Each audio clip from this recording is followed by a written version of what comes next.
സ്വയം ബോധവൽക്കരണം. നാം സ്വയം തൻ്റെ കഴിവുകളുടെയും ഗുണങ്ങളുടെയും അവഗുണങ്ങളുടെയും ബോധവൽക്കരണം നടത്തുന്നത് നല്ല കാര്യമാണ്. ഓരോ വ്യക്തിയിലും തനതായ ഒരുപാട് ഗുണങ്ങളും ശക്തികളുമുണ്ട്. അവ യഥാസമയം നമുക്ക് ഉപയോഗിക്കാൻ കഴിയാറുണ്ടോ? അല്ലെങ്കിൽ യഥാസമയത്ത് നമുക്ക് തിരിച്ചറിയാൻ കഴിയാറുണ്ടോ? ഏറ്റവും പ്രധാനമായ ഒരു കാര്യം അവസാനത്തേക്ക് മാറ്റിവെക്കുമ്പോൾ, അല്ലെങ്കിൽ അതുകൊണ്ട് നമ്മുടെ സ്വസ്ഥതയും സമാധാനവും നഷ്ടപ്പെടുമ്പോൾ, അത് അപ്പോൾ തന്നെ ചെയ്താൽ മതിയായിരുന്നു എന്ന് ചിന്തിച്ചിട്ട് ഒന്നും നേടാനാവില്ല.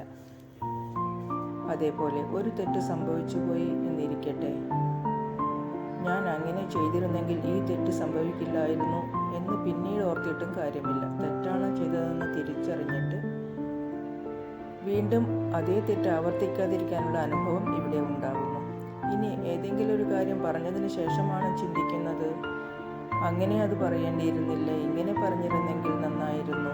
അതുകൊണ്ട് നമ്മുടെ ഗുണങ്ങളും ശക്തികളും യഥാവിധി ഉപയോഗിക്കാൻ കഴിഞ്ഞാൽ ജീവിതം എത്ര സുന്ദരമാക്കാം. സത്യമായ തുറന്ന ഹൃദയത്തോടെ എല്ലാവർക്കും ശുഭരാത്രി.